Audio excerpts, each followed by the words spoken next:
네, 안녕하세요. IT전 방송 토크 IT전 박군 GPD 고성입니다.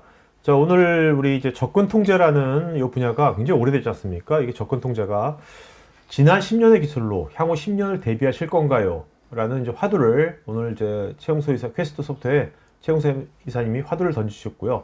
이 화두를 왜 던졌는지, 또 이 화두를 던진 배경과 또 이런 것을 우리가 만약에 공감을 하신다면 이런 것을 우리가 어떻게 준비해야 될 건지, 이런 얘기들을 오늘 얘기를 나누도록 하겠습니다. 안녕하세요. 예, 안녕하세요. 네네네. 근데 최소 아까 보니까 네. 유근수 의원님께서 네. 뭐 이사로 진급된 걸 축하드립니다. 이제 유명인사 다 됐어요, 토크화이트에서. 네. 네, 감사합니다. 축하해 주셔서. 자, 요 문장이 네. 아주 멋진데, 지난 네. 10년의 기술로 향후 10년 대비하실 네. 건가요? 네. 요 문장 어떻게 나온 겁니까, 요 문장? 제가 이거 조금 카피를 했고요. 아, 그래요? 네. 근데 저희가 이제 사실 저희 IT에 있고 기술을 하다 보니까 항상 모든 것들을 이제 기술적으로 봅니다. 우리는 어떤 기능이 좋고 그렇죠. 말인데. 네네네. 근데 어느 순간 봤더니 저희가 접근 통제, 이제 결국 이제 근원적인 질문이죠. 접근 통제를 왜 하고 있지? 그러면 결국 우리가 보안을 향상시키는 거고요. 근데 최근에 보시면은 굉장히 많은 단어들이 나오고 있죠. 뭐 제로 트러스트라는 단어도 그렇죠. 나오고 있고요. 네네. 요즘에 이제 레질리언스라는 단어도 나오고 있고요. 근데 보안은 계속 변하고 있고요. 우리가 갖고 있는 시스템도 계속 변하고 있죠. 근데 대부분의 제가 알고 있는 소프트웨어 라이프 사이클은, 솔루션의 라이프 사이클은 10년에서 한 15년 정도로 알고 있습니다. 그리고 새로운 기술들이 나오고 대체되는데, 사실은 이제 이 접근 통제라는 거는 저희가 봤을 때는 한 10에서 한 15년 정도 국내에서 자리 잡았고요. 네. 근데 10에서 15년 전에 있던 그 개념이 지금도 쓰이고 있고 기능이 큰 차이 없이 되고 있습니다. 근데 자, 그러면 접근 통제가 네. 15년간 네. 접근 통제를 네. 보통 기업들이 네. 하는 가장 큰 이유는 왜 하는 거, 왜 합니까, 그걸? 가장 심플하게 보면은 이제 두 가지다. 접근을 통제한다는 거고요. 그러면은 우리 집에 금고가 있는데 누군가 쉽게 들어갈 수 있으면은 금고에 돈을 훔칠 수 있는 가능성이 높아지지 않습니까? 그렇죠. 그럼 그 앞에 최소한 통제 장치를 두자. 뭐 큰 문을 두던 아니면 보안 카메라를 두던. 그렇죠. 그래서 통제를 하고 싶다는 거고요. 그래서 허용되지 않은 사람이 접근을 해서 발생하는 문제들을 통제하고 싶다는 게 기본적인 요건입니다. 네. 그래서 회사 내에서 서버 팜존에 있는 서버들을 보호할 때 가장 좋은 현재의 보안 수단은 하나가 망분리라고 하는 물리적인 분리고요. 네. 그 다음에 접근 통제라고 하는 통제 장치라고 보시면 될 것 같아요. 그러니까 어떻게 보면 꼭 필요한 건데, 굉장히 필요하죠. 그런 것들이 뭐 어떤 국내에서 예를 들면 국내 해외나 예. 뭐 이렇게 법이나 예. 규정으로 뭐 예. 규정되어 있습니까? 그것이 강제화? 예, 있습니다. 오. 예. 그래서 뭐 대표적으로는 국내에서 이제 우리가 ISMS를 하게 되면 ISMS도 있고요. 그렇죠. 예, 금융권에 있는 금융 컴플라이언스도 있고 대부분의 그 대기업이라고 하는 그룹사에는 자체 컴플라이언스도 있고요. 네네. 그러니까 해외에서 보면 우리가 스위프트라고 있지 않습니까? 네, 그렇죠. 네. 스위프트에는 또 스위프트 컴플라이언스가 있고요. 모든 금융사와 엔터프라이즈 공공은 다 컴플라이언스를 접근 통제를 필수적인 요건으로 보고 있다고. 그럼 벌써 네. 지금 이 시청자가 있는 기업들도 네. 많은 기업들이 네. 이미 접근 통제를 하고 있겠네요. 그렇죠. 네? 예. 근데 그럼 됐잖아요. 네, 근데 맞죠. 근데 왜 이런 게 왜 오늘 이제 새로운 화두가 네. 또 나온 겁니까? 그러니까 쉽게 보시면 저희가 예전에 CS라는 프로그램 많이 썼잖아요. 그렇죠? 네네. CS로도 웬만한 거 다 할 수 있었고요. 근데 갑자기 웹이라는 게 나왔죠. 근데 처음에 나왔을 때 웹을 꼭 가야 돼? CS가 더 편한 것 같은데 UI도 조금 제한적이고 리스판스도 느리고 근데 웹으로 갔다는 거는 우리가 현재 하고 있는 비즈니스나 우리가 해야 될 것들에 대해서 더 적합하다는 거고요. 그럼 우리가 지금 시점에는 한 10에서 15년 정도의 어떤 솔루션의 시장이 형성된 시점에서는 앞으로 네. 우리가 클라우드도 가야 되고 요즘에는 뭐 서버리스 같은 개념들 여러 네. 가지 개념들이 그렇죠. 발생하고 있지 자동화도 않습니까? 많이 써지고. 그렇죠. 그리고 보안도 새로운 형태로 진화되고 있고요. 그러면 우리가 갖고 있는 시스템을 이런 변화하는데 적합한 거에 대해서 한 번쯤은 고민을 하고 넘어가야 되는 시점이 아닐까라고 저희가 보고 있습니다. 네, 알겠습니다. 자, 그럼 한번 네. 자세히 한번 들어보도록 할까요? 예. 네네네. 그래서 첫 번째는 접근 통제와 팸이라는 용어에 대해서 좀 정의를 좀. 근데 어떻게 팸? 예. 국내에서는 이거를 접근 통제라고 부르고요. 네. 글로벌하게는 팸이라고 부릅니다. 팸이 뭐의 약자입니까, 저게? 프리빌리지드 어카운트 매니지먼트입니다. 네. 그러니까 계정 중에 오케이.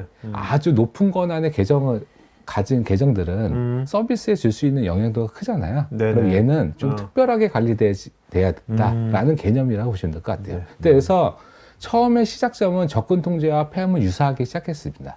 근데 이게 약간 다르게 흘러가고 있다라는 개념이고요. 예를 들어 볼게요. 저희가 접근 통제하면은 가장 첫 번째는 직접적 접근을 제한하는 겁니다. 그리고 허가된 사용자만 시스템에 접근하게 하는 거고요. 그 다음에 그런데 그 사람이 맞는지 좀 검증해야 되지 않습니까? 그래서 모든 접근 통제에는 투팩터가 돼 있고요. 그 다음에 감사 요건이 컴플라이언스 있습니다. 누가 뭘 했는지 남겨야 되는. 네네. 네, 이렇게 돼 있고요. 근데 그러면은 어떤 시스템을 할 거냐라고 했을 때 보통 이제 시스템, 서버라고 하는 시스템들이 있죠. 그 다음에 네트워크 장비들, 그 다음에 DBMS. 그래서 국내에 보면은 시스템 접근 통제, 네트워크 접근 통제, 뭐 DB 접근 통제라는 용어들로 나오고 있죠. 그러면은 두 번째는 그럼 어떤 계정을 관리할 거야? 라고 했을 때 주로 이제 어드민 권한을 주로 관리합니다. 그래서 국내에서는 접근 통제라고 하면은 시스템이나 네트워크 DB에 접근하는 네. 관리자 계정에 대해서 접근을 통제하고 인증을 강화하고 감사하고 하는 용어들이 나왔고요. 근데 네. 지금까지 딱 들어오면 네. 되게 이 정도면 되지 않나? 그렇죠, 그렇죠. 네. 근데 그 동안은 이 정도만 돼도 사실 굉장히 많은 보안 강화가 됐기 때문에 저희가 만족했죠. 네. 이거 진짜 좋은 시스템이야라고 했죠. 근데 여기에 한 가지의 맹점이 있는데 주로 접근 통제는 그 바라보는 시선이 어떻게 통제할까입니다. 어떻게 통제할 거야? 네. 우리가 건물이 있는데 출입구를 하나 만들어 놓고 거기다가 그 출입 관리하시는 분을 한 분 두고서 CCTV를 하고 엑스레이를 놓고서 할지 엑스레이도 안 될 것 같아. 금속探기도 필요해. 이 통제할지에만 있었고요. 네네. 여기에서 지원하는 우리가 그러면은 그걸 하기 위해서 구체적으로 뭐가 필요해라고 하는 것들은 컴플라이언스에 있는 것들을 차용해서 네. 그래서 얘는 주로 컴플라이언스 대응 솔루션으로다가 발전해 왔습니다. 그러니까 네. 뭐 정부나 어떤 네. 기관이 어떤 규정한 네, 것을 맞습니다. 맞추는 네. 거에. 네, 맞습니다. 네네. 네. 오케이. 근데 프리빌리드 어카운트 매니저는 기본적으로다가 접근이 약간 틀립니다. 얘는 계정에부터 시작하는 겁니다. 그럼 우리가 어떤 시스템이든 하게 되면 계정이라는 게 필요하고요. 그렇죠. 그 중에 봤더니 일반 사용자 계정 이랑 어드민 계정은 영향도가 틀리잖아요. 그러면 최소한 이 어드민 계정은 더 높은 수준의 뭔가 관리가 필요하지 않겠어? 라는 거에서 시작한 거고요.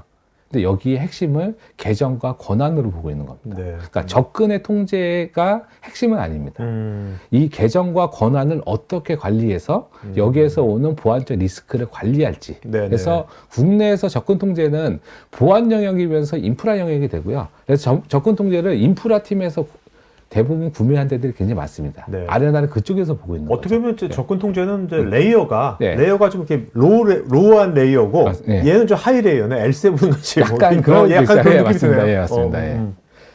그런데 여기 또 정의를 해야 되겠죠. 그러면은 도대체 여기에서 어떤 접근과 어떤 계정을 할 건지에서 여기 보시는 것처럼 처음에 대상으로 하는 시스템은 접근 통제와 유사하게 됐고요. 그래서 두 개가 혼용되기도 했고 예전에는 접근 통제와 팸이 크게 차이가 있지 않았습니다. 거의 유사했는데 그냥 용어를 다르게 쓰고 있다라고 보시면 될 것 같고요. 근데 얘는 발전합니다. 뭐 어떤 발전이냐면은 우리가 계정과 권한을 바라보는 시점도 틀리고요. 시스템도 변하는 거죠. 얘는 아까 얘기한 것처럼 어떤 시스템이든 제가 써야 되는 계정. 만약에 제가 쓰고 있는 계정이 예전에 아이디 패스워드였어요. 근데 어느 날 봤더니 우리가 그 페이스 인증을 하잖아요. 그럼 이것도 접근할 수 있는 계정이 되는 거지 않습니까? 그렇죠. 근데 얘는 확대해야 되는 겁니다. 근데 기존에 있는 접근 통제는 기존의 시스템이 그냥 아이디 패스워드를 갖고 있으면은 거기에서 벗어날 필요가 없는 겁니다. 이런 식으로 발전하겠다는 거고요. 네. 그래서 얘는 어떻게 높은 보안 관점에서 특정 계정을 관리할지의 포지션으로 다 되고 있어서 어느 순간부터 팸이라고 하는 영역과 접근 통제가 바라보는 시선이 조금 분리되고 있다. 근데 여기에 가장 큰 원인은 제가 봤을 때는 기존의 국내에 있는 접근 통제는 컴플라이언스를 대응하는 영역 안에서 머물러 있고 네.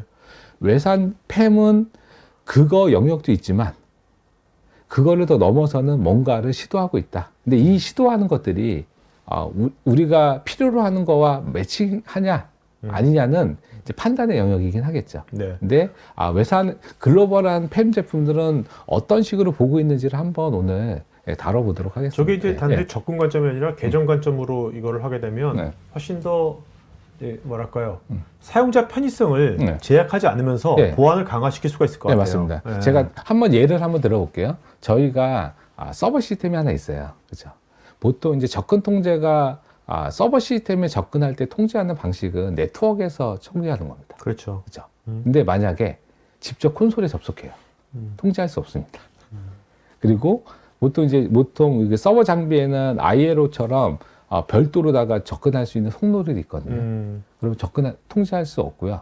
근데 우리가 만약에 그 접근하는 방식이 우리가 RDP나 SSH가 아니고 웹 브라우저 기반, 요즘에 VMware도 다 웹으로다가 볼 수 네, 있잖아요. 그렇죠. 그렇죠? 걔가 되면은 걔는 또 다른 프로토콜을 씁니다. 통제할 수 없습니다. 그러니까 접근 통제라는 거는 예전에 접근할 수 있는 경로가 제한될 때는 충분히 의미가 있는데 새로운 경로들이 나타나고 있는 거고요. 네네. 그래서 이제 하나의 한계들이 발생하고 있다고 보고 있는 거죠. 근데 저희가 계정과 권한은 어떤 형태의 접속이든 어떤 형태의 시스템이든 어떤 형태든 해야 됩니다. 그게 아이디 패스워드냐, 그렇죠. 투팩터냐, 지문 인증이냐에 대한 방식이 통할 뿐이지 어떤 형태로든 인증을 해야 되는 거잖아요. 그래서 그거가 나눠지는 시점에서 두 개의 약간 길이 네. 갈라지고 있다라고 저희는 보고 있는 거예요. 어떻게 보면 이제 요즘 이제 제로 트러스트의 개념하고도 네. 뭐 밀접하게 연관되는 것 맞습니다. 같네요. 예. 그게 이제 보안의 큰 흐름 네. 안에 팸이라는 영역도 같이 그렇죠. 가고 있고요. 그리고 또 요새 또 클라우드란 것이 네. 모든 것을 인증 관점으로 다 하지 않습니까? 클라우드가. 네, 맞습니다. 그것도 맞는 네, 것 같고. 맞습니다. 네. 그래서 그러면 프리빌리지 어카운트는 뭐가 있냐면요. 거의 답니다. 우리가 어떤 시스템을 접근하더라도 인증을 해야 됩니다. 여기를 다 아우른다라고 보시면 될 것 같고요.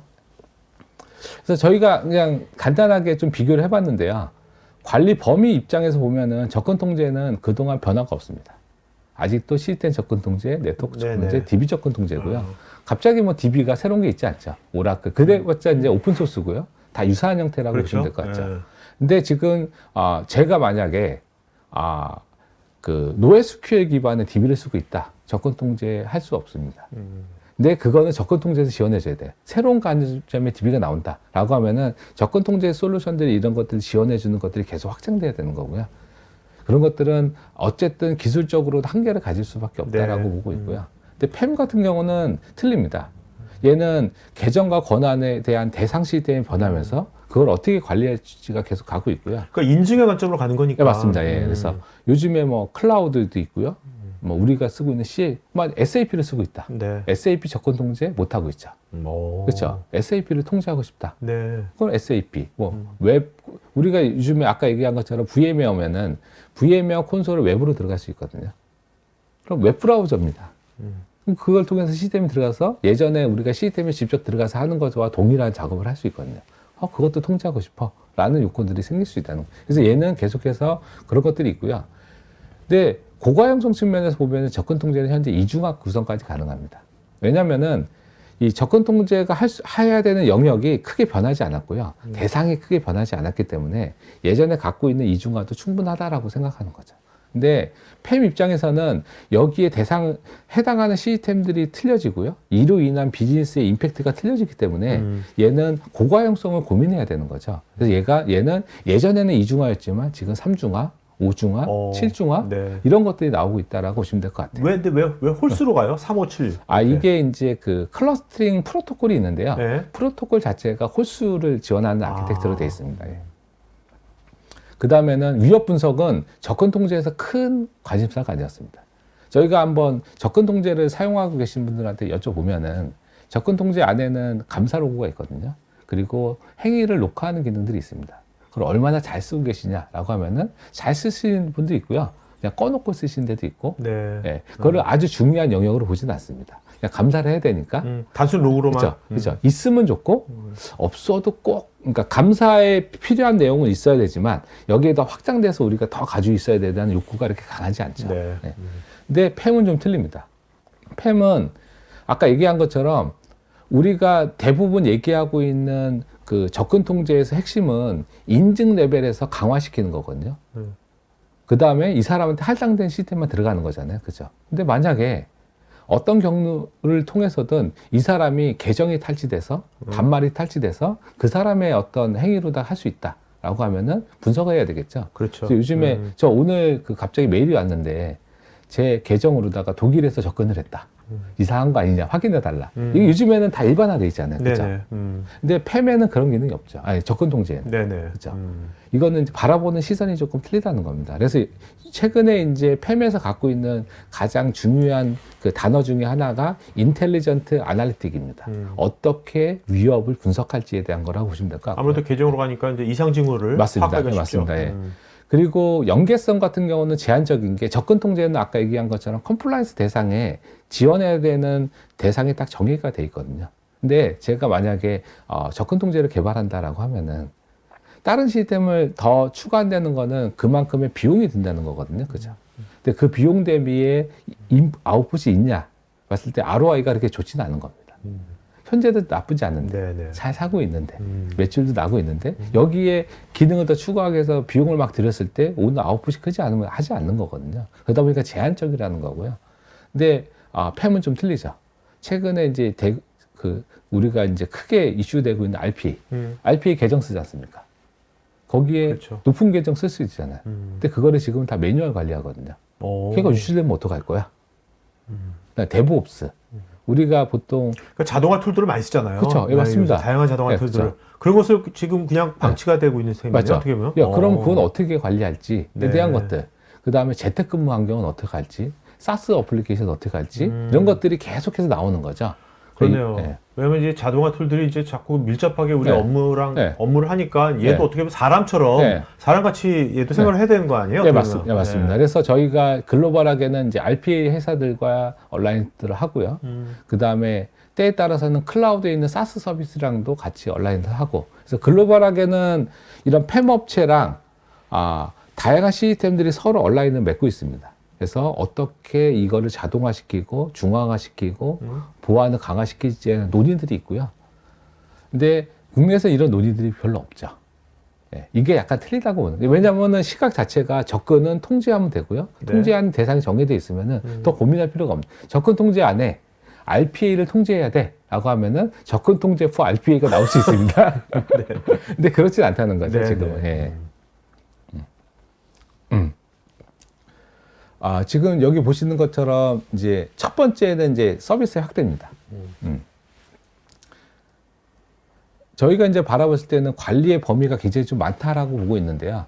이제 우리가 현재 하고 있는 서버 네트워크 뿐만 아니고 어플리케이션. 네. 어플리케이션 안에는 여러 가지가 있죠. 뭐 쉘로 기반인 어플리케이션이 있을 수도 있고요. 그 다음에 RPA, 그 다음에 요즘에 사실은 어플리케이션 중에 가장 핫한 거는 웹 기반의 어플리케이션입니다. 어느 순간부터 회사 내에 있는 관리 콘솔들이 다 웹으로 그렇죠. 전환이 됐고요. 네, 네. 네트워크 장비 설정도 다 웹에서 할 수 있었거든요. 예전에 우리가 CLI에서 막, 라우트 그것들 다 웹에서 할 수 있습니다. 그렇다는 얘기는 예전에 그 콘솔에 접근해서 오는 리스크와 웹에 접근하는 리스크가 같다는 거거든요. 근데 우리가 웹은 통제하지 않거든요. 그나마 현재 웹 어플리케이션은 보안을 강화하는 것들은 보통 투팩터를 해서 인증을 좀 강화하는 형태로 하고 있죠. 근데 거꾸로 보면은 사실은 우리가 접근 통제가 아니고 투팩터로 충분하면은 접근 통제가 나올 필요가 없습니다. 다 서버도 우리가 CQOS나 아니면 투팩터 솔루션 하면은 다 인증에 투팩터 걸 수 있거든요. 근데 그거와 접근 통제는 보안을 제공해주는 범위가 좀 틀리다라고 보는 거고요. 네네. 예, 그렇기 때문에 웹 어플리케이션에서 접근 통제, 인하우스 어플리케이션 같은 거는 회사 내에서 자체로 만든 것들, 그 다음에 CS 기반 솔루션들, 이거는 이제 커머셜 솔루션이 될 수도 있고요. 아니면 인하우스 형태로 만든 것들이 있죠. 그래서 여기에 우리는 어디까지가 리스크가 있냐, 여기에 어떤 계정들을 쓰고 있고 여기에 높은 권한의 계정을 써서 발생할 수 있는 문제들이 있냐가 우리가 커버리지 해야 될 영역이라고 저희가 보고 있습니다. 이건 회사마다 좀 틀릴 겁니다. 그래서 여기 보시는 것처럼 웹 서비스 같은 경우는 이제 우리가 클라우드 가게 되면 클라우드 웹 브라우저 쓰잖아요. 네, 그런 그렇죠. 것들. 네. 그다음에 네트워크 관리 콘솔들, 낫 관리 콘솔들 같은 것들이 다 웹 어플리케이션과 커스텀이라고 보고 있고요. 요거는 이제 DB 툴들. 이거는 대부분 이제 DB 접근 통제에서 어느 정도는 다 지원합니다. 근데 우리가 봤더니 우리가 집일 접근 통제가 지원하지 못하는 오픈소스 툴을 써야 되고 우리가 새로운 어떤 DB, 새로운 오픈소스의 DB를 쓰는데 얘는 새로운 어떤 DB 툴을 쓸 수도 있잖아요. 그럼 얘는 그 관리 대상, 접근 통제 대상에 빠질 수 있지 않습니까? 네네. 예, 그런 것들을 어떻게 커버리지 할지에 대한 것들이라고 보시면 될 것 같고요. 그다음에 SaaS. 우리가 쓰고 요즘 있는 엄청나게 많이 쓰고 그렇죠. 있죠. SFDC 네. 쭉 있지 않습니까? 사실 SFDC의 관리자 계정을 획득하게 되면은 회사 내에서 있는 여러 가지의 그 금액적인 데이터들이 네네. 고객 데이터 이게 사실은 개인 정보와 회사 내에 있는 중요한 정보에 대해서 오픈이 되는 거지 않습니까? 그래서 이거를 어떻게 해야 될지가 네. 큰 거라고 보시면 될 것 같거든요. RPA는 저희가 이제 여러 군데를 만나봤는데 RPA가 현재까지는 대부분 일반 사용자의 작업들을 오토메이션 해주는 것들이 초반에 좀 진행이 됐고요. 저 전형적인 맞습니다. 업무들. 예, 그렇죠. 그래서 거기서 쓰는 계정은 초반에는 그렇게 아주 높은 계정은 아니었는데 어느 순간 얘가 확장되면은 여기에 일반 계정이 아닌 좀 더 높은 권한의 계정들이 쓰이게 될 거고 그럼 얘를 어떻게 관리할지 그럼 이것들을 주기적으로 패스워드도 변경해야 되고요. 이게 유출되지 않게 관리해야 되고 그렇죠. 그리고 여기에 복잡도도 줘야 되고 어디에 어떤 게 할당되어 있는지도 관리해야 되는 것들이 이제 쭉 나오게 되겠죠. 근데 얘는 어떻게 보면은 RPA는 통제에 대한 개념이 그러니까 그래서 얘는 접근 통제에서는 RPA를 대상으로 보지 않습니다. 왜? 얘는 통제의 대상은 아니거든요. 네네. 단지 얘는 계정과 권한에 대한 대상인 거죠. 네. 그래서 약간 그래서 네네. 저희가 아까 얘기한 것처럼 두 개의 그 갈림길이 생겼다는 거는 각각의 시스템마다 바라보는 시선이 조금씩 틀리면서 약간의 그 변화들이 있다라고 보시면 될 것 같고요. 지금 말씀하신 각 이렇게 분야별로 각 분야에 있는 이런 것들 요소 기술의 어떤 뭐 이렇게 접근 통제하는 뭐 아니면 인증 관리하는 것들을 쓸 수는 있겠지만 네. 그렇게 하다 보면 사일로처럼 네. 개별적인 것들은 다 있을 거 아니에요. 네, 통합 그렇죠. 관리도 안 될 거고 네. 쉽지도 않을 것 같아요. 네, 맞습니다. 그것들이. 네. 그런 것들을 뭔가 앞으로는 그것들을 이제 뭔가 이렇게 사스 형식으로 다 할 수 있다는 거죠. 네, 맞습니다. 나중에. 예. 그리고 이제 저희가 바라보는 핵심은 저희는 권한과 계정이잖아요. 그렇죠? 네네. 여기의 핵심은 패스워드입니다. 네. 그러니까 누군가가 접근할 수 있는 권한의 정보를 저희는 관리하고요. 이걸 기반으로 해서 접근을 통제하고 이거를 통해서 각각의 연결된 시스템의 계정을 관리하고 분석하고 주기적으로 그렇죠. 분석하고 하는 행위들로 가는 거고요. 근데 네네. 접근 통제는 아까 얘기한 것처럼 접근하는 경로에 딱 서서 오케이. 너는 돼, 너는 안 돼, 오케이. 너는 뭐 요까지는 안 되는 것 같아 라고 하다 보니까 여기에서 커버리지 그러니까 할 수 없는 영역들이 생기고 있다라고 보시면 될 것 같습니다. 근데 팸이 이제 이거 지원한다는 건 기본적으로 패스워드를 관리해야 되는 거고요. 두 번째 권한을 단계죠. 야, 이 시스템은 야, 이 기장만 써야 돼. 라고 것들이 되고요. 그 다음에 자동 로그인을 지원해야 되겠죠. 왜냐하면 요즘에는 다 패스워드 리스트지 않습니까? 그러니까 패스워드를 알려주는 순간 노출될 위험성이 있기 때문에 스위프트 컴플라이언스에는 기본적으로 다 패스워드를 노출하지 말아야 된다는 요건이 있습니다. 그래서 관리자도 패스워드를 알면 안 됩니다. 네. 그래서 다 자동 로그인을 기본으로 하게 됐고요. 그 다음에 여기서 뭘 했는지를 녹화해야 되겠죠. 분석입니다. 레포팅이라고 보시면 될 것 같아요. 감사. 누가 어떤 권한을 줬는지, 뺏었는지, 누가 들어왔는지, 뭘 했는지에 대한 데이터를 남겨야 된다라는 게 저희가 팸에서 아까 얘기한 시스템들을 지원한다라는 개념이라고 보시면 될 것 같습니다. 근데 두 번째는 이제 안정성과 고가용성인데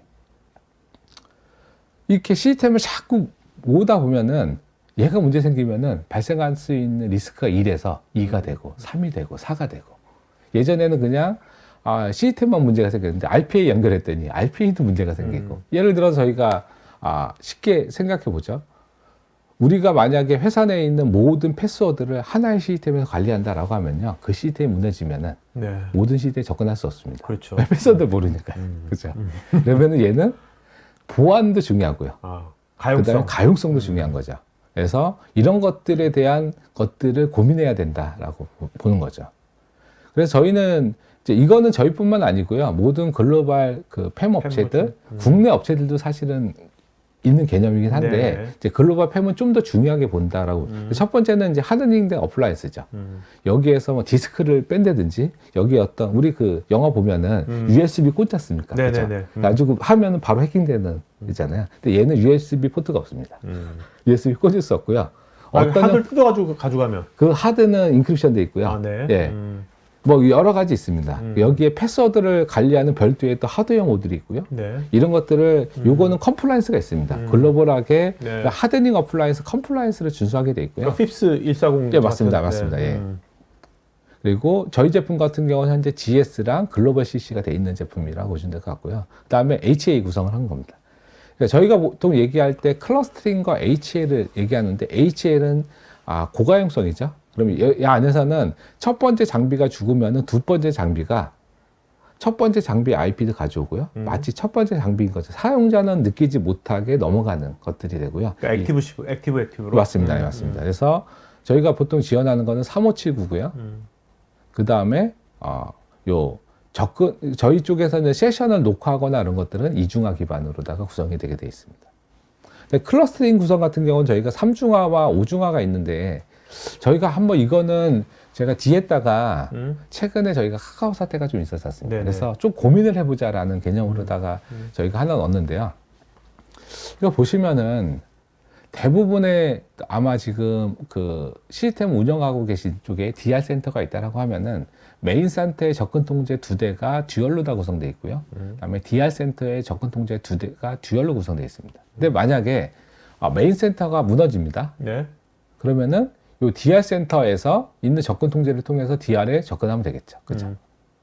근데 때에 따라서는 메인 센터와 DR 센터가 다 있는 상태에서 메인 센터에 있는 접근 통제가 메인도 접근할 수 있고 DR도 접근하게 구성할 수도 있고요. 그렇죠? 그 다음에 DR 센터에 있는 접근 통제가 DR도 접속하고 메인도 접근하게 설정할 수 있겠죠. 그죠? 근데 이때 이제 문제들이 발생하는데 첫 번째는 만약에 메인 센터에 있는 접근 통제와 DR 센터에 있는 접근 통제가 있을 때 메인 센터에서 DR 센터를 접근할 수 있는 경로를 만들게 되면요. 누가 어떤 시대에 접근할 수도 메인 시스템 접근 통제에도 설정이 있어야 되고요. 그죠? DR 센터의 접근 통제에도 설정이 그대로 있어야 됩니다. 근데 얘가 둘 간에 동기화되지 않습니다. 그러면은 양쪽에 다 설정해야 됩니다. 그죠? 근데 설정이 어렵다라고 하면은 이거는 이제 미스가 나는 거죠. 네. 그러니까 DR로 갔을 때는 3개 접근할 수 있다고 나오는데 메인에 갔더니 2개만 나오네? 라는 미스가 날 수도 있는 거죠. 근데 만약에 그래 우리는 그냥 이거 끊고 메인 센터는 그냥 2개, DR 센터 2개야. 그래서 메인 센터에 있는 접근 통제는 메인 DC만 접근할 수 있다라고 했을 때 만약에 아주 운이 없게 이 메인 센터에 있는 접근 통제가 5층에 있었어요. 근데 5층에만 불이 납니다. 그러면은 다른 층에 시스템도 죽이잖아요. 시스템에 접근할 수 없습니다. 왜? 접근 통제가 접근 통제와 패스워드를 갖고 있습니다. 네. 근데 패스워드 몰라요. 네. 그래서 요즘에 그런 데 있습니다. 패스워드를 주기적으로 프린트해서 금고에다 저장하는 데도 있습니다. 혹시 모르니까. 네. 그러면은 할 수 있는 게 뭐냐면은 접근 통제가 갖고 있는 그 정보를 DR 센터에 백업을 하는 겁니다. 그리고 문제가 생기면은 DR 센터에 있는 접근 통제로 밀어 넣어서 DR 센터에 있는 접근 통제에서 메인 센터를 접근하게 하는 거죠. 네. 근데 여기에 또 문제가 있습니다. 왜? 이 복구 데이터가 되게 되면요, 파일이 떨어지거든요. 그럼 파일은 또 안전하게 보관돼야 돼요. 아무리 암호화를 했다라고 하더라도 해킹될 수 있는 가능성이 있거든요. 얘는 또 별도의 또 안전장치를 또 줘야 돼요. 근데 저희가 알고 있기로는 이 정도까지를 하고 있는 데가 별로 없는 걸 알고 있습니다. 그러면은 우리가 그동안은 DR 센터로 고민할 때 항상 했던 거는 메인 센터 넘어지면 DR로 넘어가면 돼 라고 했는데 최근에 카카오 사태가 발생했을 때 가장 큰 이슈는 접근할 수 있는 콘솔이 있는 시스템과 시스템이 별도로 있는 거고요. 네. 이 접근할 수 있는 콘솔 관리 툴이 무너지니까 시스템에 접근할 수 없는 거죠. 네. 근데 얘는 관리 툴은 필요하면 제가 직접 콘솔에 가서 작업할 수 있거든요. 근데 접근 통제는 패스워드를 갖고 있어요. 막 난수화된 거 갖고 카카오는 그러면 이렇게 접근 통제 때 데이터를 일단 백업을 시켜놨나요? 접근 통제 안 되고 있는 걸 알고 있습니다. 안 됐던 걸 알고 있어요. 제가 정확하게는 모르지만, 네. 왜냐하면 제가 알고 있는 한도 내에서는 이 정도까지 아주 디테일하게 하고 있는 데는 많지는 않고요. 네. 그나마 백업을 하고 있더라도 백업을 그냥 특정 영역에 따면 복구하고 있고요. 네.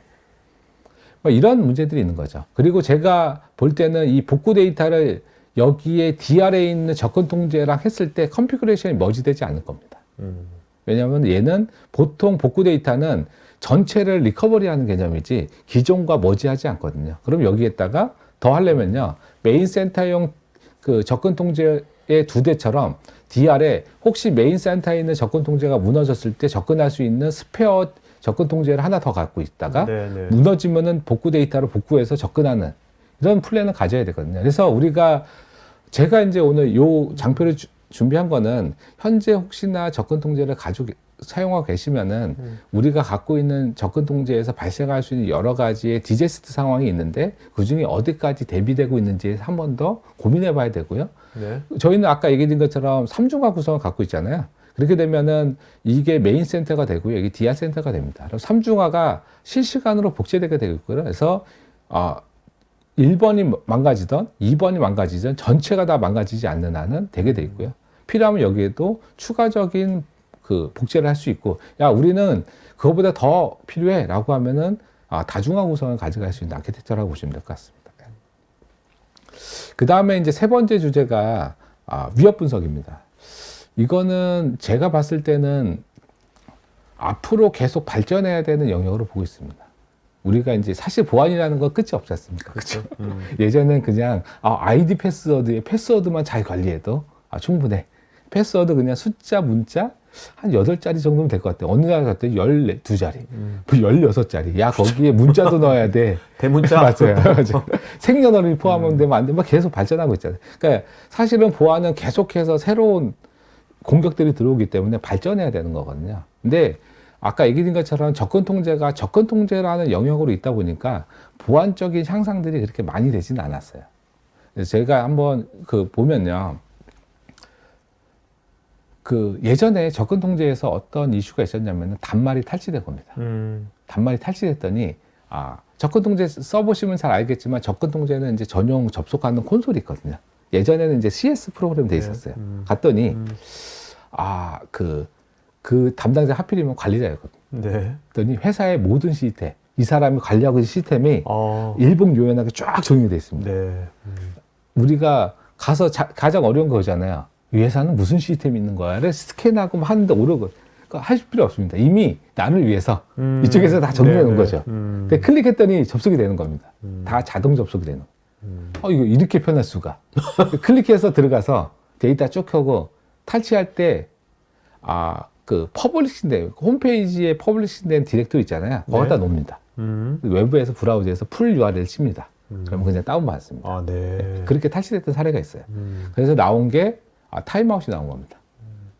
야, 이거 세션이 계속 열려져 있으니까 문제네. 그럼 최소한 한 20분 정도 안 쓰면은 자동으로 튕겼으면 좋겠어. 근데 이것도 또 문제인 거죠. 그리고 그 20분 동안 또 어떡할 거야? 이 사람이 갑자기 막 하고 있는데 단말이 해킹된 겁니다. 근데 막 일하고 있다가 잠깐 담배 피러 간 거죠. 옳았구나. 거기에 갔더니 다 있는 거죠. 그래서 그 다음에 나온 게, 야, 그래, 중요 서비스는 접근할 때 한 번 더 인증해. 라고 해서 접근 통제, 이게 재밌는 게 접근 통제는 인프라 운영팀 입장에서는 굉장히 편합니다. 한번 내가 콘솔만 해놓으면은 내가 시스템 굳이 뭐 IP 칠 필요 그렇죠. 없이 네. 굳이 내가 뭐 찾아볼 필요 없이 예전에 막 엑셀에 막 저장거 없이 딱딱딱 클릭하면 딱딱 접속되는데 어느 순간 타임아웃도 들어오고 투팩터도 들어오고 그 다음에 계속해서 뭔가의 장치들이 계속 추가되고 있는 거죠. 그래서 여기에 가장 큰 이슈는 이렇게 됐더라도 연결된 세션을 통한 공격은 여전히 한계라는 겁니다. 만약에 아까 얘기한 것처럼 아주 운이 없이 관리자인데 재택근무를 하게 됐습니다. 재택근무를 하게 됐는데 단말에 시스템에 접근해 놓은 거죠. 근데 갑자기 급한 일이 있어서 잠깐 나간 거죠. 이제 그 단말이 해킹됐습니다. 네. 그러면 그 화면을 공유할 수 있잖아요. 갔더니 시스템이 다 연결되어 있는 거죠. 근데 여기에 추가적인 투팩트가 필요한 것들은 세션이 연결되어 있지 않으면은 뚫기 굉장히 어렵겠죠. 근데 봤더니 시스템이 다 열려져 있어요. 쫙. 우리가 잘 안 났습니다. 불편하거든요. 계속 누르는 것도 힘드니까 막 띄워놓고 쓰거든요. 봤더니 막 눌렀더니 다 접속되죠. 그거는 현재 시스템으로 그렇죠. 대응할 수 없는 겁니다. 그래서 그럼 이걸 어떻게 할 거야? 그러면은 최소한 시스템에 접근한다는 건 행위가 있지 않습니까? 그죠? 마우스를 입력하던 뭐 키보드를 입력하던 할 거잖아요. 야, 그럼 여기에 데이터를 가지고서 위협 분석이 좀 하면은 이런 것도 대응하지 않겠어? 라는 이제 그런 논의들이 됐고요. 그래서 가장 첫 번째 시작했던 거는 이 사람이 하는 행위가 우리가 예전에 그런 거 있지 않습니까? RM, 파일 딜리트하는 건 굉장히 무서운 네네네. 명령어잖아요, 그죠? 야, 그럼 RM 정도를 치면은 얼러팅을 받고 싶어. 거기가 시작점입니다. 그래서 그게 처음에는 그냥 위험한 게 쭉 리스트업을 하고요. 얼러팅 받고 싶고 이거 못하게 하고 싶고 그래서 명령어 통제라는 얘기도 나왔고요. 근데 거기서 좀 더 발전한 게 이거 다 보기도 어려워요. 계속 뭐 자꾸 와서 하는 거죠. RM을 할 수도 있으니까. 여러분 이 애를 누군가가 조금 분석해서 여기에서 봐면은 스코어링을 해서 RM 명령을 너무 많은 파일에 한다든지 그러면은 얘는 조금 좀 네네. 높은 수준 그냥 파일 하나 정도 하면은 근데 그게 폴더가 봤더니 그냥 뭐 유저 데이터 정도면 오케이. 근데 시스템에 있는 거라 그러면 뭐래 가지고 분석하는 것까지 갔고요.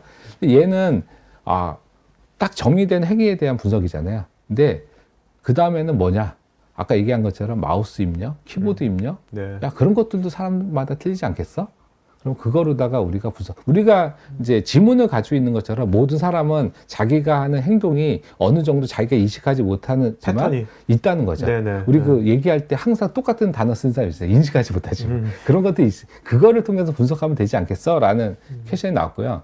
두 번째는 윈도우 같은 경우는 텍스트 형태로 데이터를 제공하기 어렵습니다. 그렇잖아요. 네. 거기 안에서 뭐 제어판을 열었다. 제어판 안에서 뭐 서비스를 죽였다. 이거 할 수 없잖아요. 얘는 녹화 정보가 필요하겠네. 근데 여기에 스트리밍 녹화라고 한 거는 스냅샷은 스냅샷은 특정 시간 단위로 끊는 거잖아요. 네. 근데 화면이 굉장히 빠르게 넘어가게 되면은 스냅샷 안에 데이터가 안 남았어요. 그래서 스트리밍이라는 건 우리가 동영상 녹화 같은 개념 보시면 될 것 같아요. 그래서 두 가지 고민이 있고, 그래서 여기 보시는 것처럼 머신러닝을 하게 되면은 가장 첫 번째는 접속한 시간, 접속한 지역, 그 사람이 입력한 명령어, 이 사람이 입력한 키보드, 마우스 이동 패턴을 가지고서 이 사람이 맞는지, 우리가 봤더니 이 사람이 한국에서 접속했는데 갑자기 미국에서 동일 아이들이 접근한다든지 아니면은 항상 근무 시간만에 접속하는 사람이 갑자기 새벽 시간에 접근한다든지 이게 좀 이상한 거 아니야? 네, 라고 네. 하면 스코어링을 하게 되고요.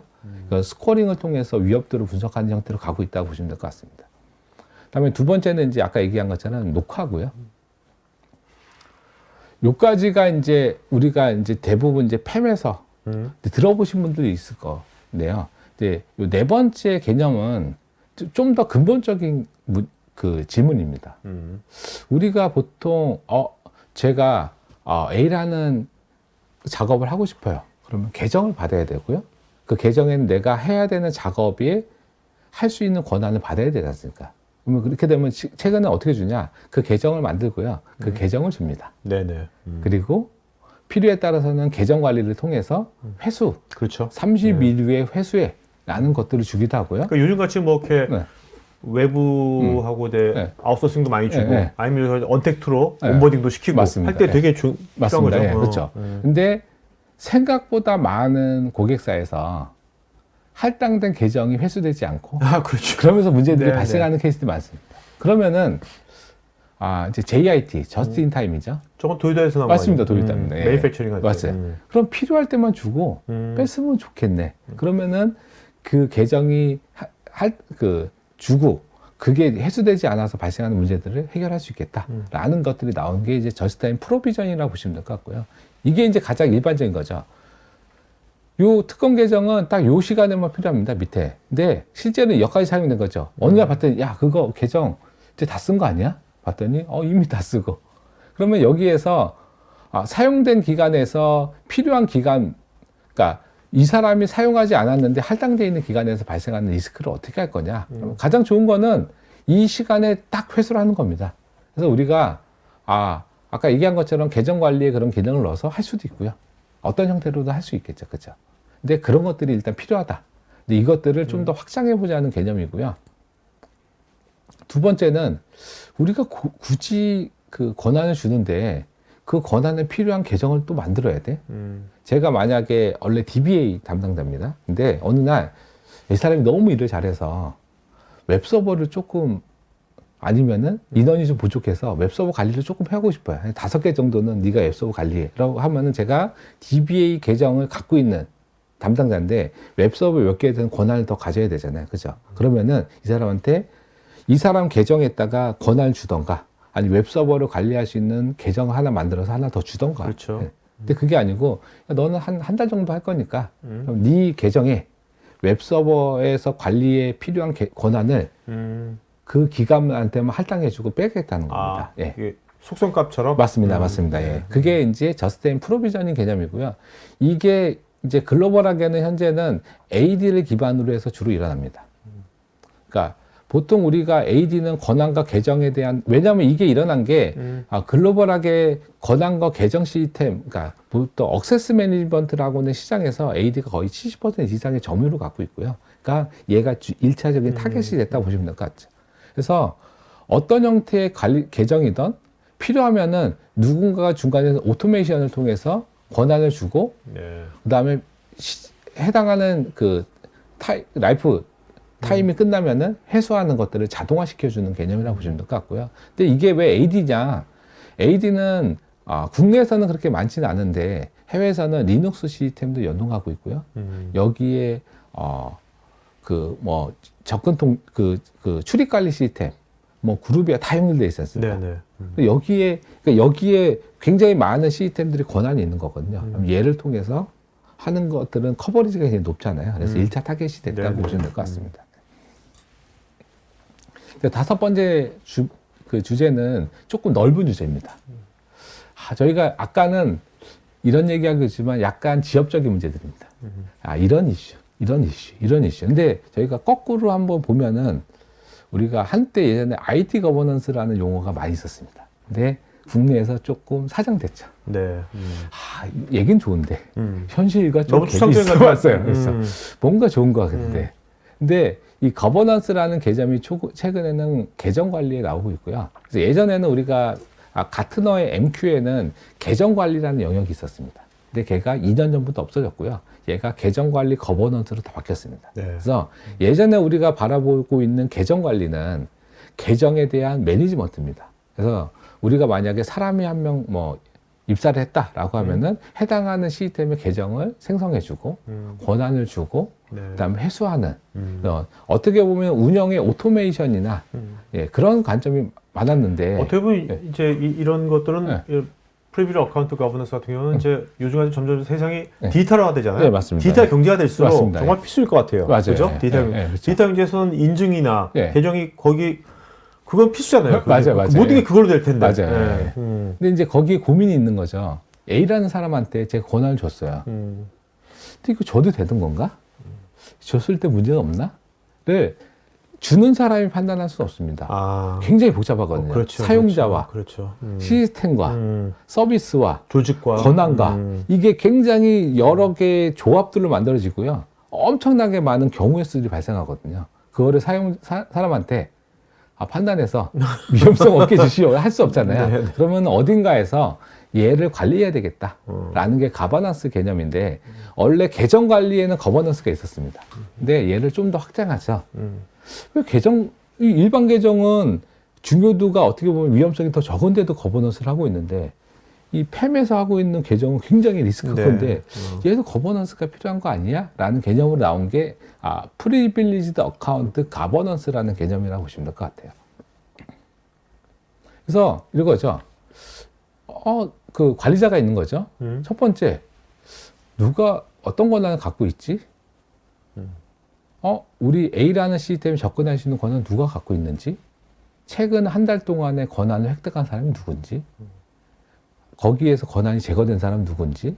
뭐 그런 것들. 알고 싶을 수 있잖아요. 그죠? 두 번째는 이 사람한테 제가 권한을 줬을 때 제가 DBA한테 갑자기 파이낸스 쪽에 권한을 주는 거죠. 이게 줄 수도 있겠죠. 때에 따라서는. 근데 우리 회사 내에 봤더니 있는 거죠.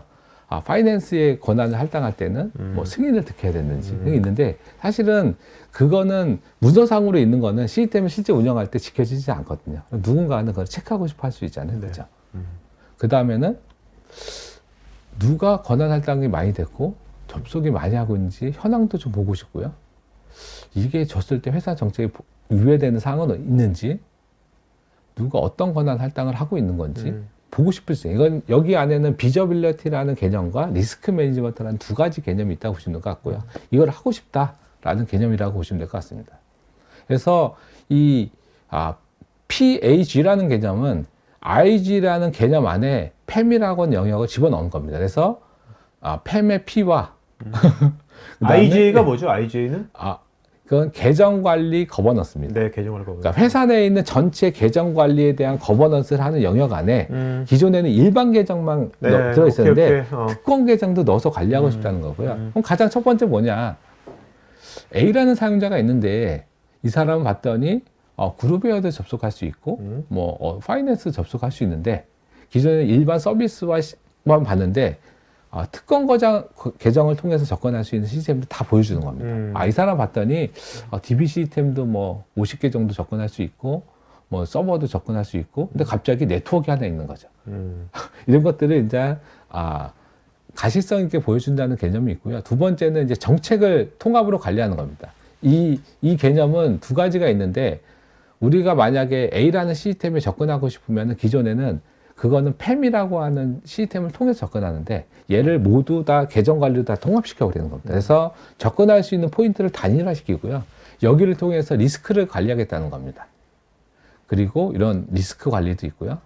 그 다음에 컴플라이언스, 회사 내에 있는 컴플라이언스. 이게 이제 글로벌로 있는 컴플라이언스가 될 수도 있고요. 아니면 회사 내에 있는 컴플라이언스가 될 수도 있죠. 그런 것들이 위반되는지에 대한 체크 같은 걸 하겠다는 겁니다. 그래서 마지막으로 얘기 드린 PAG라는 개념은 좀 더 큰 개념이고요. 이거를 하기 위해서는 IGA라는 개념을 갖고 있어야 됩니다. 근데 제가 이제 오늘 이런 여러 가지 얘기를 드린 거는 현재 글로벌하게 예전에는 계정 관리, 접근 통제 이런 것들이 다 개별로 있었는데 얘가 융합되고 있고요. 그러면서 단순하게 온프람 환경에 있는 시스템뿐만 아니고 클라우드에 가면은 애저에 같은 경우는 억세스 컨트롤이라는 개념이 있습니다. 클라우드 내에 있는 보안 컨트롤하는 거죠. 접근에 대한 통제. 그 다음에 거기 안에는 여러 가지 시스템에 접근할 수 있는 다양한 자체 설정들이 있거든요.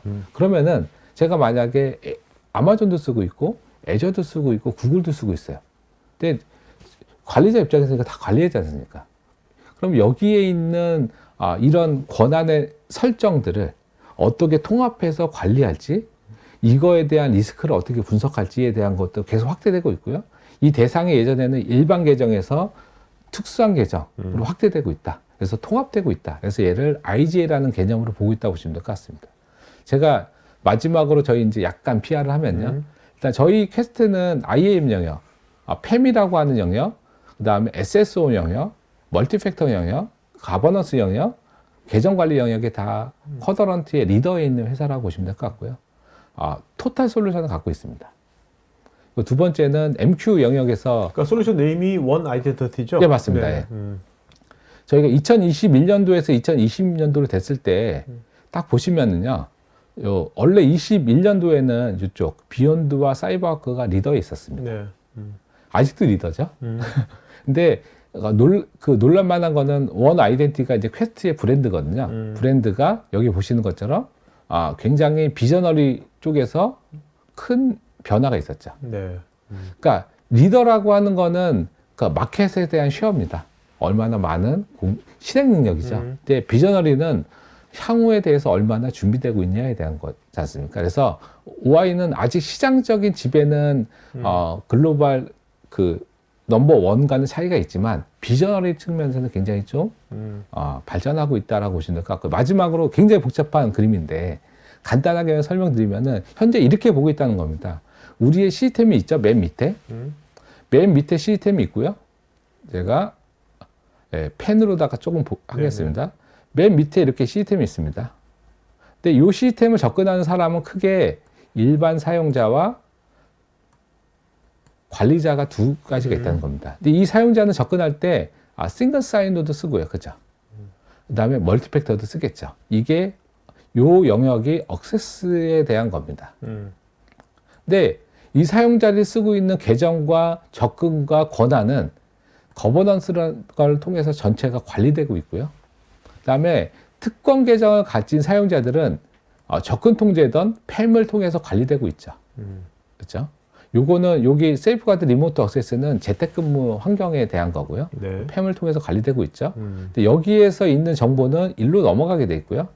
그럼 이 IGA에서는 단순하게 일반 계정뿐만 아니고 관리자 계정에 대한 팸에 대한 데이터들을 다 가져와서 거버넌스를 해주는 역할로 돼 있고, 아까 얘기드린 것처럼 저희는 액티브로스라는 제품을 통해서 AD의 저스트 프로비저닝 같은 개념들을 가지고서 필요한 시점에 필요한 권한을 주고 회수하는 형태로다가 발전하고 있다라고 보시면 될 것 같습니다. 이런 식으로 현재가 되고 있고요. 앞으로 이거는 계속 발전할 거라고 보고 있습니다. 네. 지금 이 원 아이덴티티가 네. 이게 서비스예요? 아니면 브랜드입니다. 브랜드인데 저걸 네. 하려면 저게 네. 사스처럼 서비스가 되는 거예요? 아니면 온프람 얘는 온프람도 있고 사스도 있습니다. 사스도 있습니까? 예, 있습니다. 예. 국내에서 쓰고 있는 데도 있나요, 지금 현재? 저희가 일부가 있고요. 음. 아주 많지는 않습니다. 네. 왜냐하면 국내에서는 사실은 접근 통제는 이미 굉장히 좀 레드오션 시장이고요. 네. 대부분 쓰고 계시고요. 네. 굳이 뭐 그 컴플라이언스 잘 만족하고 있고 그동안 불편을 썼는데 굳이 얘를 뭐 새로운 거를 검토해야 되는 니즈가 별로 없다라고 보고 있어요. 그럼 얘를 뭔가 검토하려면은 보통은 어떤 절차를 보통 거칩니까? 얘를 검토하게 되면요. 어떤 절차를 저희는 거칩니까? 이제 두 가지로 보고 있는데요. 하나는 기존의 시스템을 완전히 바꾸는 형태가 있을 수 있고요. 그죠? 그거는 사실 만만치 않은 작업입니다. 네. 예. 그거는 충분하게 메리트가 있어야 되겠죠. 그죠? 두 번째는 기존에 아까 얘기드린 것처럼 접근 통제가 커버리지하는 영역이 시스템과 네트워크 DB로 돼 있잖아요. 네. 근데 우리 봤더니 우리 회사 내에 뭐 웹 어플리케이션은 굉장히 중요하고 RPA도 있고 뭐 그렇죠, 이런 뭐 거. 있죠.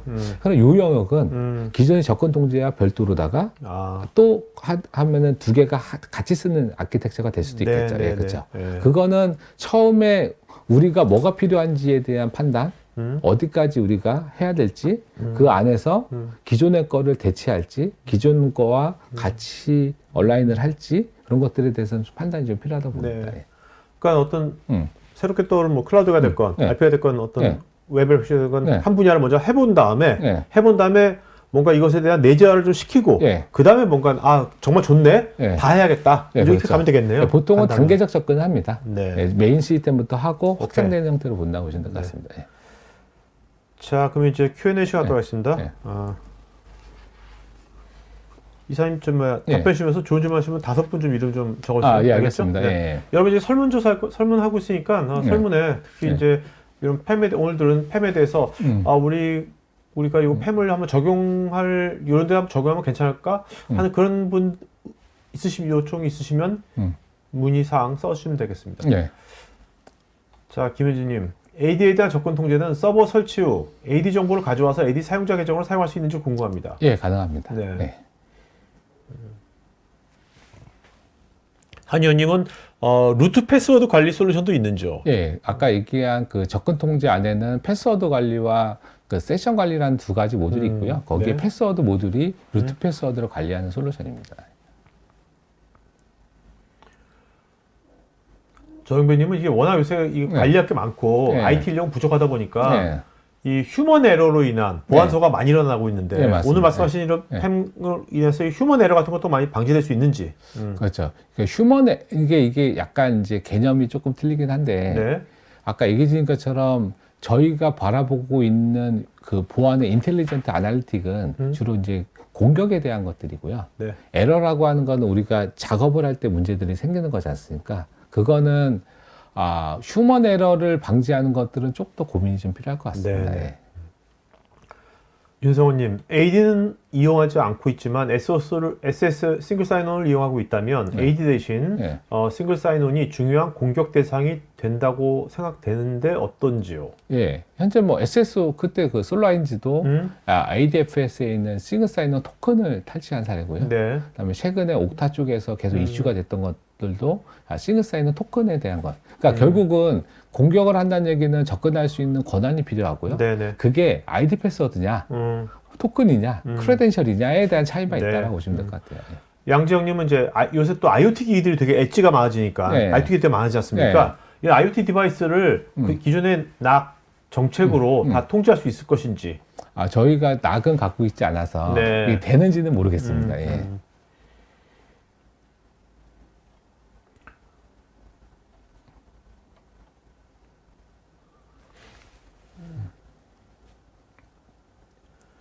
정하나님은 이제 보안도 중요하지만 사용자들이 불편해하지 않아야 되는데 이런 갭은 어떻게 채우고 있는지.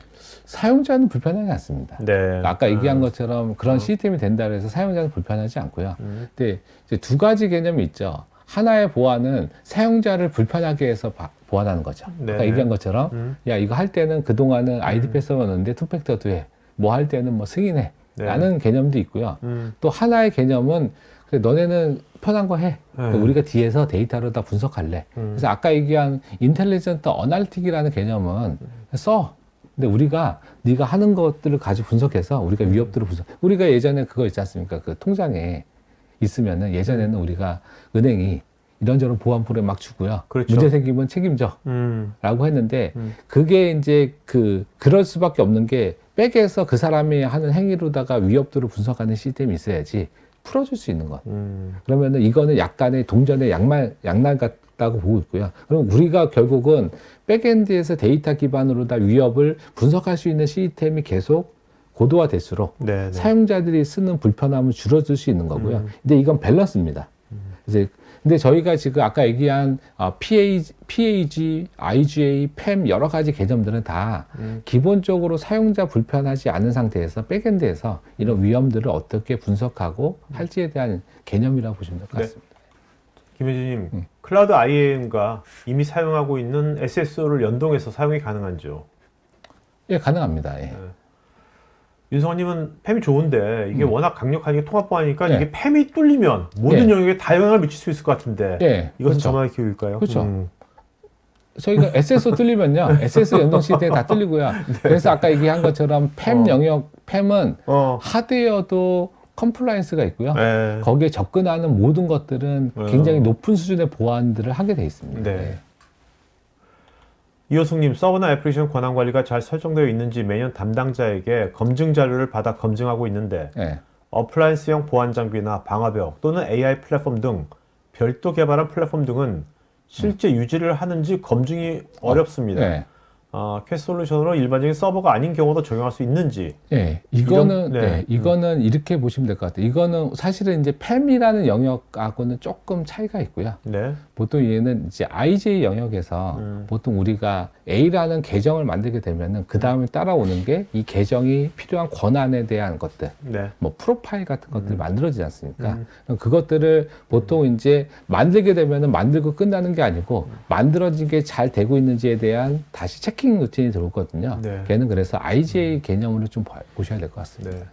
네. 오늘 뭐 네. 이영준 매직 쿼드런트 같은 정말 장사 정말 저건 블루오션인 것 같아요. 정말. 맞아요. 매직 예, 쿼드런트 맞아요. 정말. 예. 근데 또 국내 고객분들이 네. 그걸 또 굉장히 중요하게 여기더라고요. 네, 거기에 네. 리더로 있냐. 그러니까요. 예. 네. 김성님, 최근에는 거버넌스 차원으로 접근 통제 레벨이 높아지는 것 같은데요. 네. 그렇다면 우리 회사의 접근 통제 필요 수준은 어느 네. 정도이고 네. 이를 위해서는 어디까지 도입을 해야 하는지 체크 시트 같은 게 있을까요? 네. 예. 이게 유사한 게 있긴 한데 국내랑은 조금 차이가 있을 수 있어요. 그러니까 네. 글로벌로 쓰는 것들이라서 그래서 만약에 필요하시다라고 하면 저희가 네. 예, 이쪽에서 현재 사용하고 계시거나 하시려고 하는 용도에 맞춰서 네. 저희가 지원해 드리도록 오케이. 하겠습니다. 연락 주십시오. 네. 장문기님, 결국 수많은 기능이 있더라도 적절한 얼러트가 중요할 텐데 네. 모범 사례에 기반한 중요도에 따른 자동 얼러트 기능이 적용될까요? 오디도 쉽게 검색할 수 있는지요? 네. 오디트는 당연히 쉽게 검색할 수 있고요. 내부적으로는 이제 상세 검색 기능이 있습니다. 근데 이 얼러팅을 하는 거는 항상 이제 고민이거든요. 너무 많은 걸 주게 되면 노이즈가 발생하고 너무 적은 걸 주다 보면 실제 위협을 하게 되지 않습니까? 그래서 저희가 이제 갖고 있는 머신러닝 엔진이 그런 것들에 대한 계속해서 학습을 통해서 진짜 문제 있는 것들만 얼러팅 할 수 있게 발전하고 있고요. 그래서 그러면은 이 머신러닝 엔진이 정확한 분석을 하기 위해서 가장 중요한 거는 얼마나 많은 풍부한 데이터가 오냐고요. 거기에는 아까 얘기한 것처럼 계정, 시간, 지역, 사용자 입력 키워드, 명령어, 마우스, 키보드 다양한 것들을 다 분석한다라고 보시면 될 것 같아요. 네. 그래서 계속 발전하고 있다. 오케이. 네. 전영진님, 만약 관리할 계정이나 시스템 수량이 너무 많아서 네. 서로 다른 계정이나 시스템을 관리하는 네. 다수의 Safeguard for Privileged Password 네. 장치들을 네. 활용하게 되면 네. 이러한 다수 장치들의 통합 관리는 어떻게 하면 좋을까요?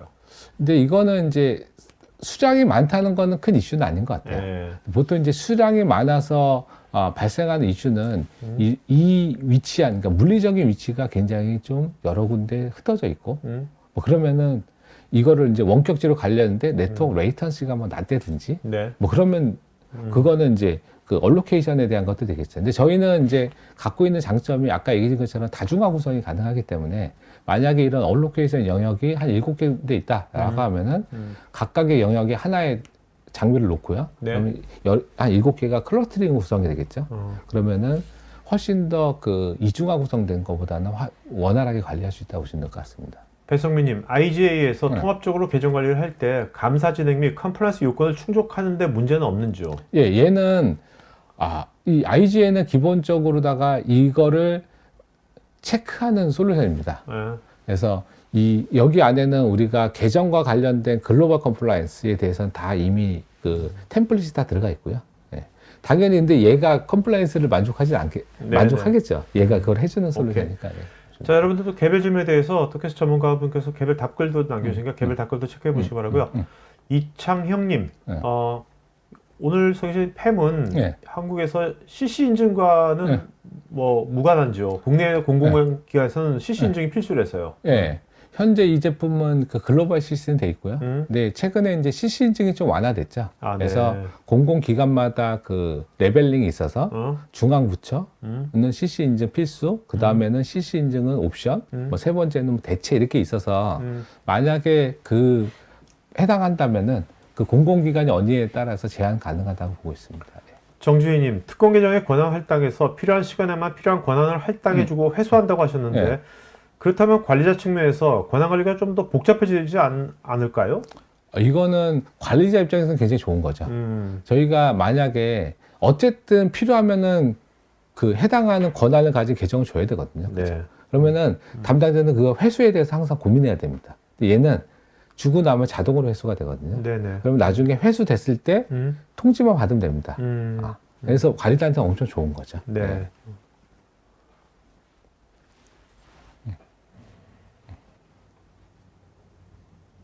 질문이 굉장히 많으셔서. 네네. 네. 임종태님은 퀘스트 솔루션을 도입할 때 기존에 연계된 기관에 암호화키 관리 솔루션을 마이그레이션 할 때 네. 기존 인증을 받은 기관은 또다시 퀘스트 소프트 솔루션으로 인증을 받아야 하는 건지요? 이거는 제가 조금 잘 이해를 못했는데 네네네. 저희가 다시 질문을 다시 보고 저희가 답변 드리도록 알겠습니다. 하겠습니다. 네. 네.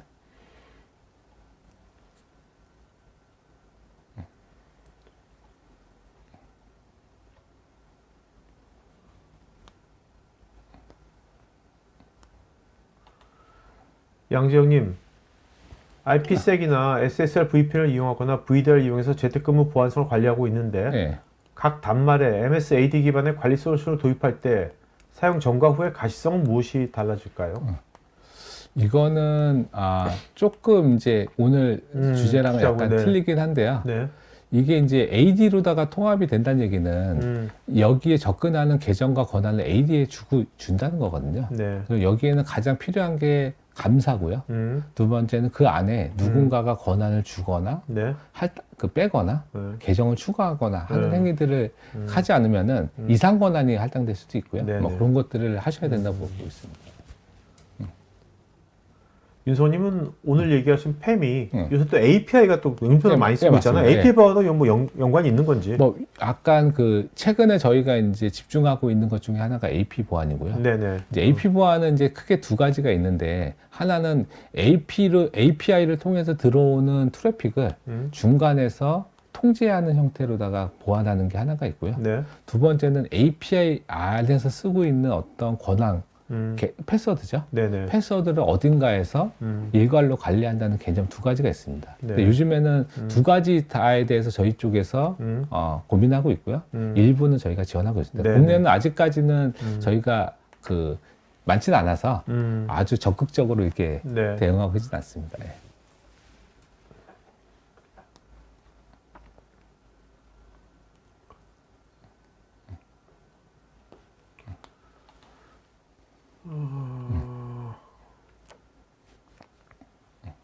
최재강님, 솔루션이 국내 컴플라이언스는 당연할 텐데 네. GDPR에 로파, 역할을 할 수 있을까요? 제가 로파는 제가 정확하게 모르는데 GDPR은 당연히 대응이 되고요. 로파는 저희가 한번 확인해 보도록 네, 하겠습니다. 네, 알겠습니다. 네.